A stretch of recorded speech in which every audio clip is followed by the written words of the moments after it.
Bienvenidos a Mimbre, un espacio donde todos tejemos paz. Hoy estamos en San Basilio de Palenque, obra maestra del patrimonio oral e inmaterial de la humanidad. En este lugar se formó el primer pueblo libre de América, un pueblo nacido de esclavos que lograron reivindicar sus derechos ante los colonizadores españoles durante la época de la Nueva Granada, en el que podríamos considerar el primer acuerdo de paz de nuestra historia. Aquel entendimiento permitió que un asentamiento de esclavos cimarrones africanos y sus descendientes afroamericanos pudieran vivir en paz y dejar de ser perseguidos y reesclavizados. Siglos después, un nuevo acuerdo de paz presta especial atención a los derechos fundamentales de las comunidades afrocolombianas y a los grupos étnicamente diferenciados.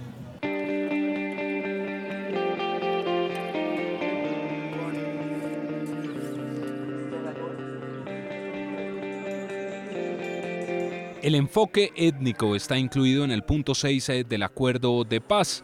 Allí se prometen garantías a los pueblos indígenas, afrocolombianos, raizales y rom. Con la firma del Acuerdo de Paz se incluyó este capítulo con enfoque étnico para implementar los puntos pactados, teniendo en cuenta el principio de libre determinación de los pueblos indígenas, afrocolombianos, raizales y rom. Se implementará la restitución de tierras, la presencia del Estado, garantizar la participación política y una solución al problema de los cultivos de uso ilícito. Como las partes reconocieron que estos pueblos han contribuido a la construcción de una paz sostenible y duradera y que han sufrido condiciones históricas de injusticia, pues debe haber garantías para el ejercicio de sus derechos. Según las cifras más recientes del DANE, en Colombia hay 4.093.049 personas en comunidades afrocolombianas, raizal y palenquera. 1.263.693 son los indígenas registrados en los resguardos y constituidos, y finalmente 1.149 personas en las comunidades rom. Así las cosas, este enfoque étnico está orientado para ese nicho de personas en el país. Por eso, este capítulo está presente de manera transversal en todo el Acuerdo de Paz. Gozarán de beneficios en materia de seguridad, de protección de comunidades, fortalecimiento de los sistemas de seguridad, restitución de tierras, dotación exclusiva a comunidades indígenas en el Fondo Nacional de Tierras y podrán hacer una verificación constante de la implementación de los acuerdos. Además, ya se concertó un protocolo con la Unidad de Búsqueda de Personas Dadas por Desaparecidas para coordinar estrategias y encontrar a las víctimas indígenas. Programas para estas comunidades hay en todo el país, pero el más reciente que se lanzó es el de una ruta de empleo. Allí habrá unas ofertas para meseros, cajeros, auxiliar de cocina, logística y comercial, farmacéutico, motorizados y practicantes de psicología. Si usted quiere aplicar, debe ir a la alcaldía de su ciudad o municipio. Lo primero es registrar la hoja de vida. Después se pondrán en contacto con usted para brindarle orientación y posteriormente podría tener una capacitación en el SENA. Después de este proceso, lo llamarían para firmar su contrato con alguna empresa. Este es el monumento a Bencos Biohou, un esclavo secuestrado en Guinea-Bissau, en África, por un esclavista portugués quien lo vendió a un comerciante que a su vez lo revendió en Cartagena a un español en 1596. Bencos era indomable y escapó hacia el suroriente de Cartagena buscando refugio en una zona selvática. Desde allí comenzó a organizar fugas de esclavos rebeldes como él, a los que se les llamaría cimarrones. Los fugitivos se establecieron aquí, en parcelas similares a las que tenían en África, un rancho rodeado por una cerca de palos o empalizada, de donde viene el nombre de Palenque. Bencos Biohou fue arrestado, juzgado por traición y ahorcado en 1621. Y el acuerdo final de paz entre los palenqueros y la corona española llegó en el año de 1713, cuando fueron reconocidos como pueblo libre a través de un entente cordiale o entendimiento cordial. San Basilio resistió y preservó no solo la libertad, sino la particularidad de su cultura. Sin embargo, el conflicto armado alcanzó a los palenqueros. Según reportes de la Unidad para la Atención y Reparación Integral para las Víctimas, más de 4.400 personas de Palenque hacen parte del sujeto de reparación colectiva.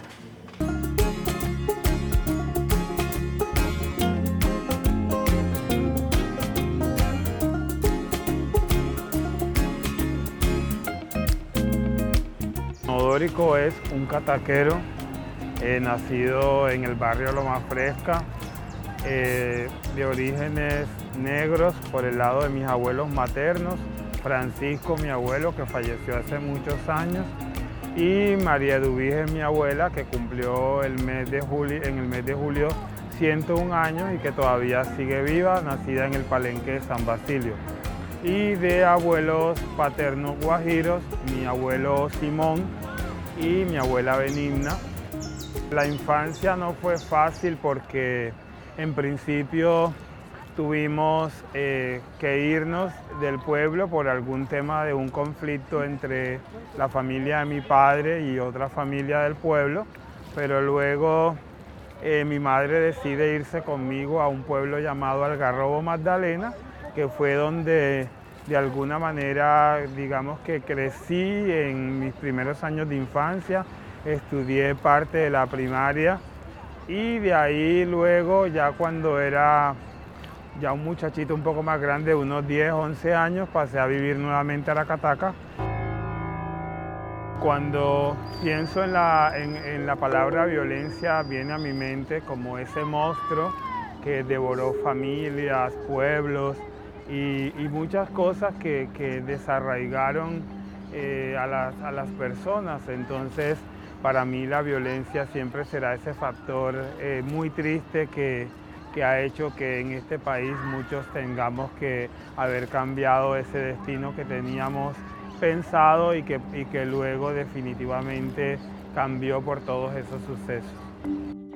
En mi familia, desde muy pequeños, nos vimos afectados porque teníamos unas tierras que eran de la tía Gloria, que es como ese símbolo para mí de perseverancia y de constancia, y nosotros siempre acostumbrábamos a reunirnos ahí y posteriormente luego de que la violencia tocó el sector donde estaban esas tierras, ya nosotros no pudimos volver allí y además de eso, posteriormente mataron a uno de esos hermanos míos criados, a David, que se llamaba así mi hermano, y nos vimos obligados, digamos que a no volver más por esos territorios donde siempre acostumbrábamos a caminar. Luego fue Gustavo, el hijo de la tía, la que habían, digamos que desarraigado de ese terreno y ya nos vimos, digamos que cambiado toda nuestra estructura de forma de vivir porque pasamos a carecer de muchísimas cosas y a vivir una miseria por la cantidad de personas que éramos en casa de la abuela. Ya éramos demasiado y vivíamos totalmente hacinados y era a causa de ese conflicto. Por eso tenemos que organizar todas las personas. Buen día, señor. Estamos aquí organizando las tareas que tenemos para el transcurso de la semana. El viernes es la elección de la mesa de víctimas del distrito. Sí. Y Jonathan.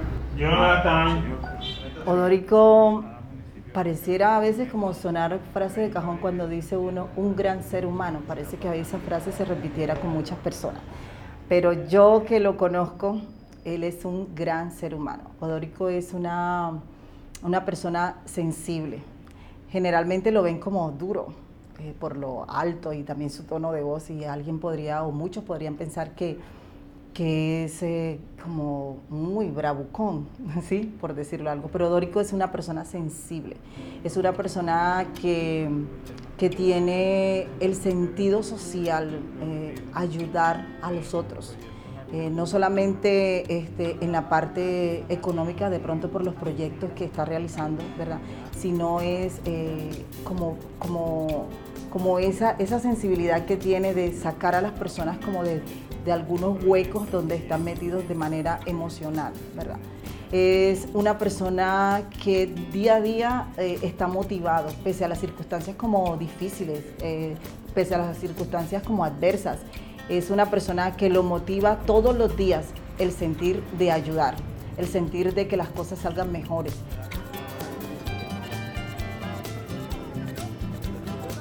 Yo creo que a partir de la expedición de la Ley 1448 y de la misma 387 se abrieron como unos canales y unas luces de esperanza para la población víctima de este país.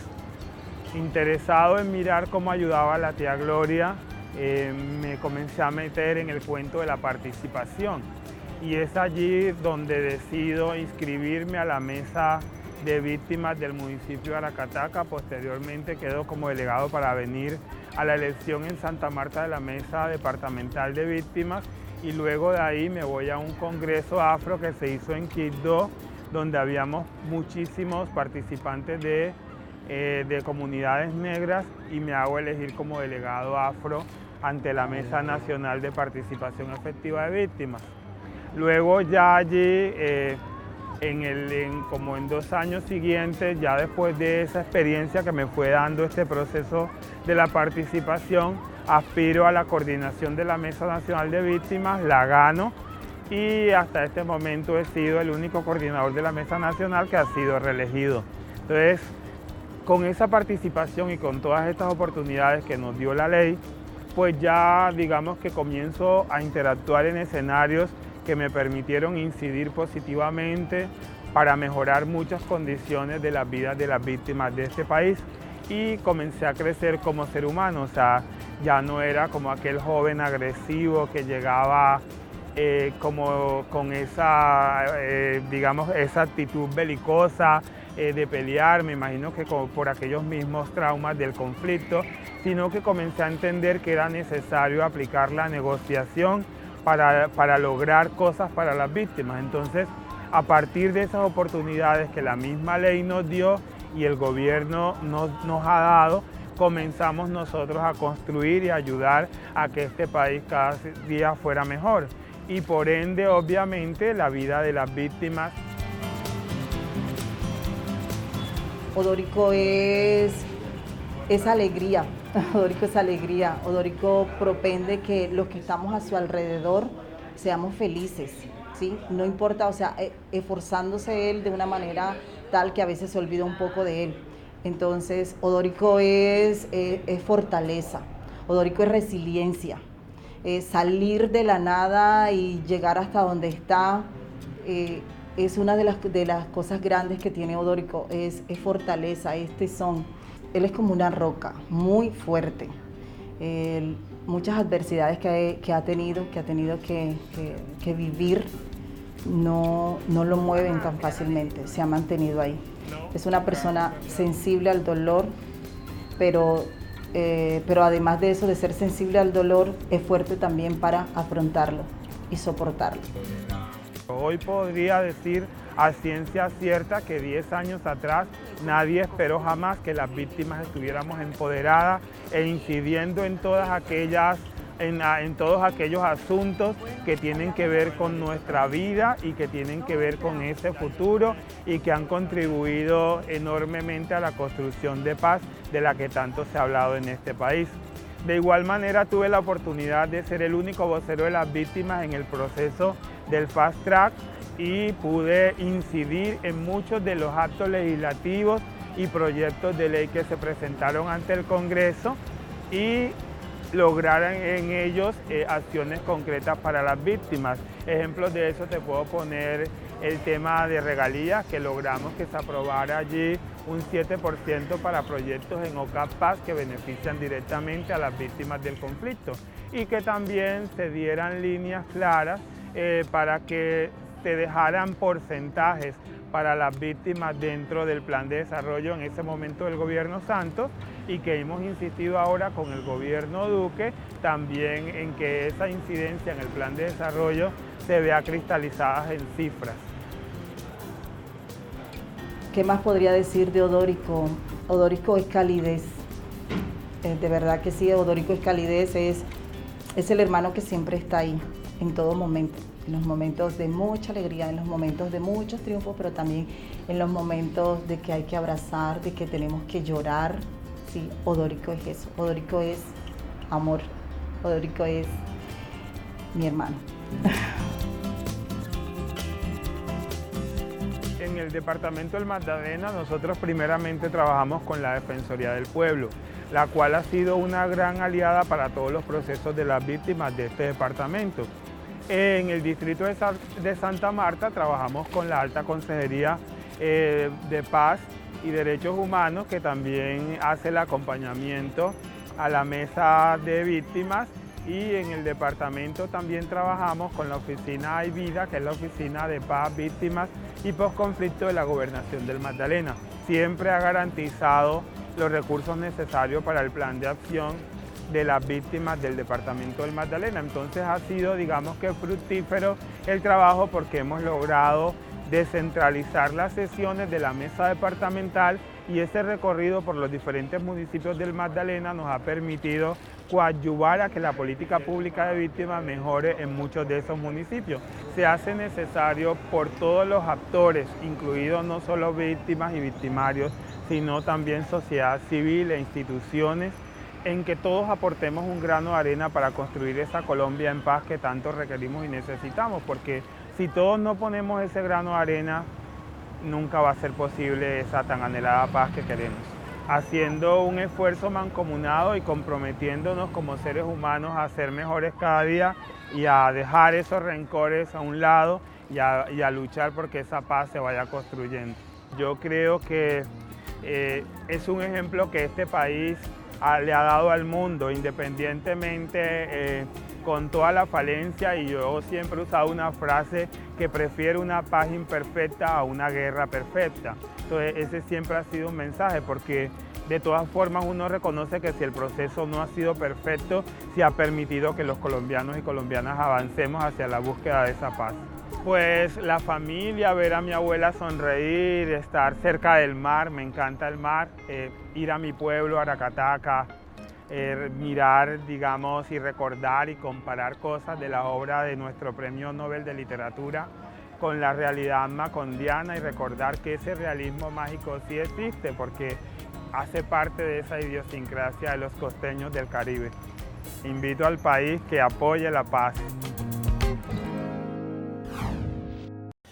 Desde los años 80, los grupos armados ilegales asediaron a los pobladores de San Basilio. Si recordamos que esta comunidad ha vivido del cultivo de yuca, maíz y ñame, y de la ganadería de leche y carne de monte, complementada por cultivos de huerta y animales domésticos, así como por la producción de alimentos derivados como el queso o los bollos de maíz, y del comercio de dulces típicos que venden en Cartagena y poblados cercanos, imaginemos lo que implica abandonar los cultivos, perder los animales, ver desaparecer toda fuente de sustento. Por estas afectaciones y las violencias cometidas contra esta población afrodescendiente específica y única, sus miembros también son sujetos de disposiciones especiales en los acuerdos de paz. El enfoque étnico es un tema transversal en los acuerdos de paz, pero ¿quiénes están incluidos en este enfoque y cuál es la importancia dentro de la implementación? Para hablar de este tema nos acompañan Israel Alberto Zúñiga, senador del partido FARC, y Alicia Rueda, coordinadora de Asuntos Étnicos de la Consejería para la Estabilización y la Consolidación.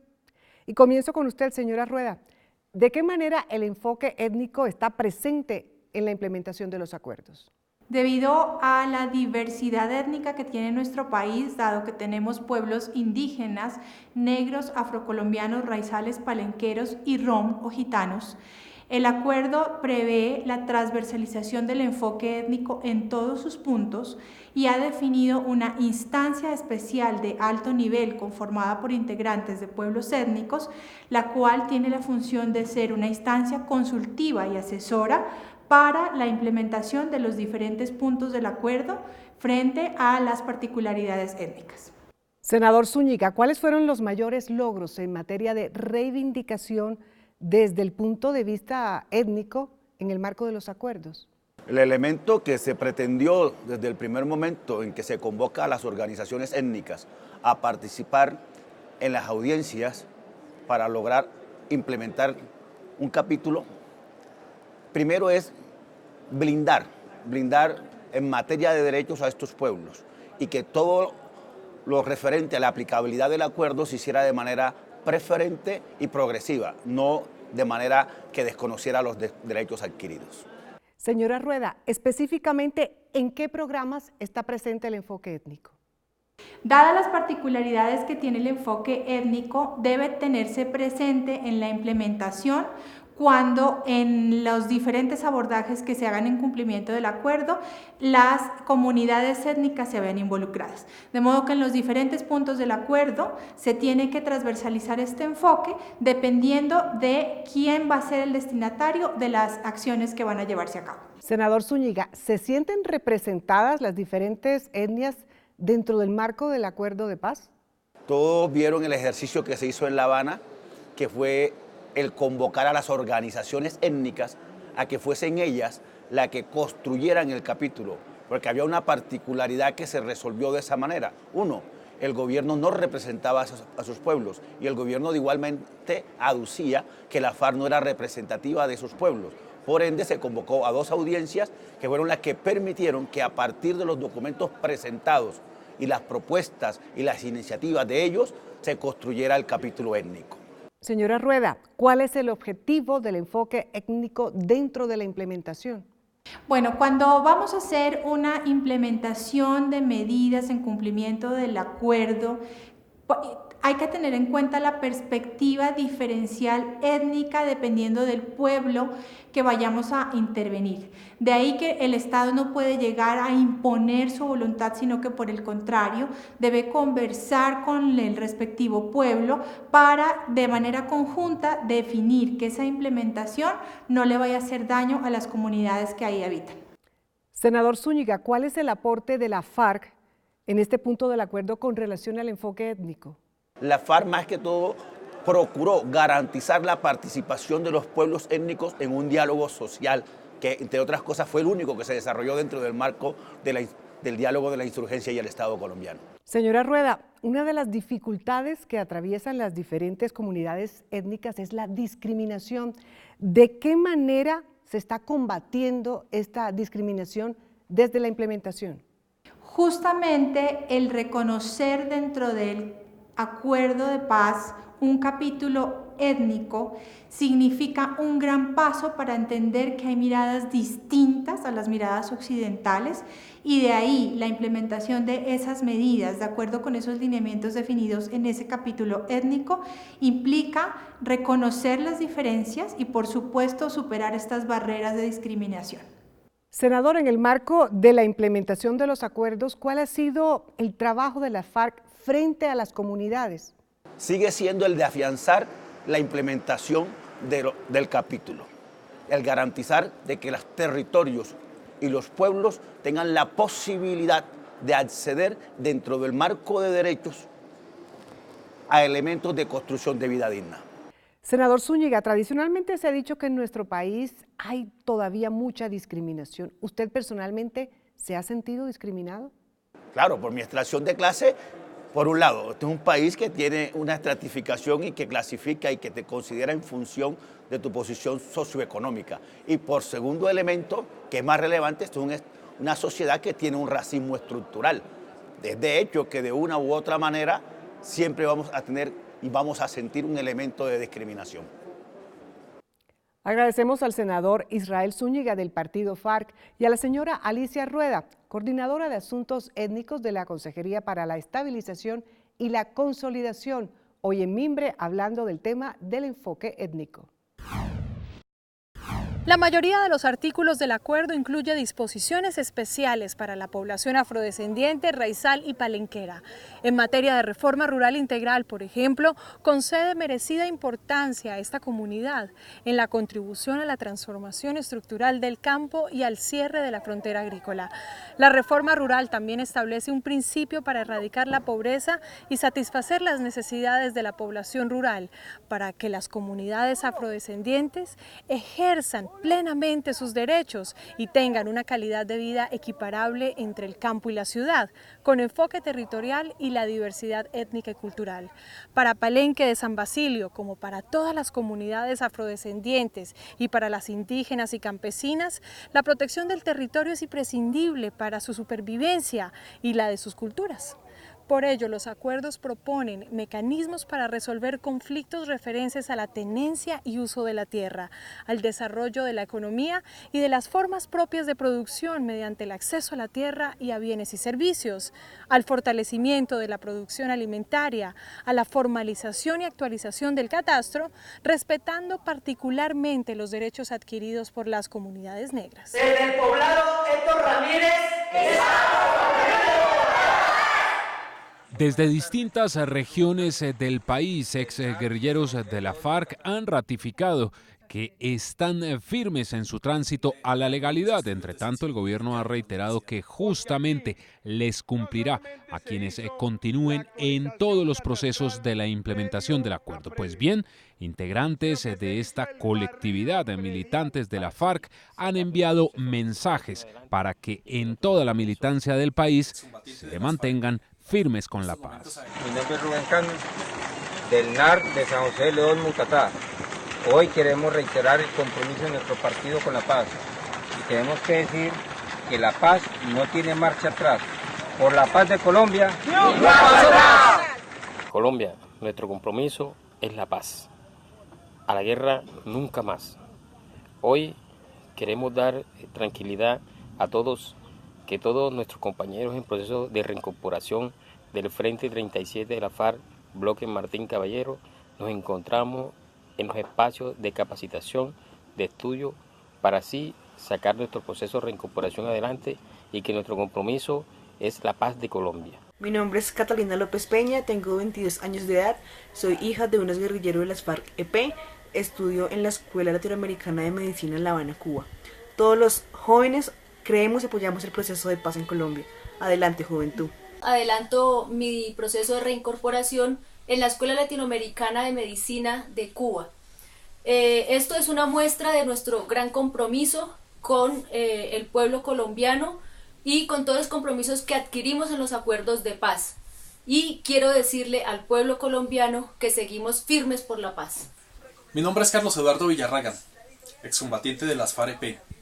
En estos momentos adelanto mi proceso de reincorporación en la ciudad de Bogotá. Como parte de la reincorporación en el aspecto social, este semestre reanudo mis estudios de Ciencia Política en la Universidad Nacional.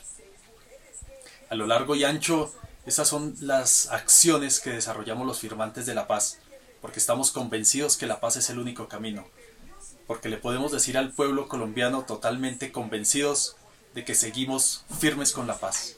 Envío mi total respaldo a los acuerdos pactados en La Habana, Cuba, y mi respaldo total a los compañeros miembros de la dirección de nuestro partido FARC a nivel nacional. Estamos en pie de lucha por la paz que tanto anhela nuestro país. En el ETCR Román Luis estamos comprometidos por la paz. Esta estrategia se ha movido a través de las redes sociales y pues ha contagiado a los colombianos que sin duda apoyan a que ellos estén firmes con la paz y continúen en su tránsito a la legalidad.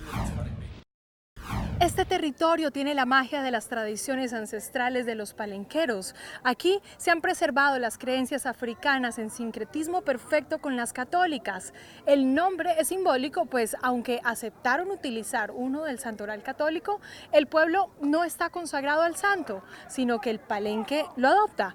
Por eso se llama San Basilio de Palenque y no Palenque de San Basilio. Se realizan rituales como el lumbalú o baile muertos, una celebración fúnebre en la que se evocan dioses y antepasados al ritmo de tamboras y maríndulas. Las peinadoras trenzan las cabezas de los turistas como antaño trenzaban las rutas de escape en las cabezas de los esclavos fugitivos. El Festival de Tambores se realiza cada octubre y las recetas de los dulces permanecen secretas. La implementación de los acuerdos nos permitirá disfrutar del bello espectáculo de las palenqueras caminando al vaivén de sus caderas, con las pailas en equilibrio sobre sus cabezas, llenas de frutas o de cocadas, enyucados y alegrías de coco, y a ellas y sus familias disfrutar de una paz estable y duradera.